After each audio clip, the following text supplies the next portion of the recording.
I hope they think about the Bronx in a different way that is not what they've seen in the movies. That's Laura Alvarez's goal for this unique Bronx-centric mural, We Are the Bronx.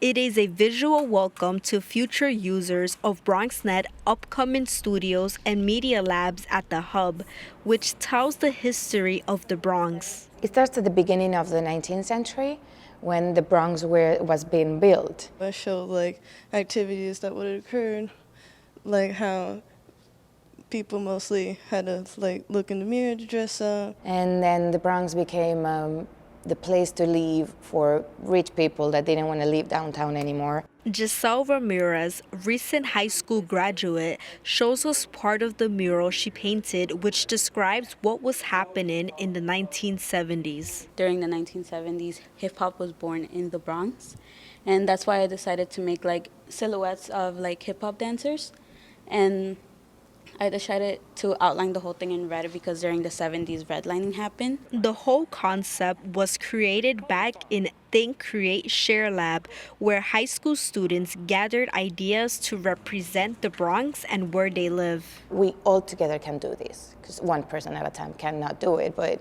if we all put our effort, it could happen. BronxNet is opening the interim studio facility at 2825 3rd Avenue in preparation for the coming of BronxNet's media center at the La Central development in 2021.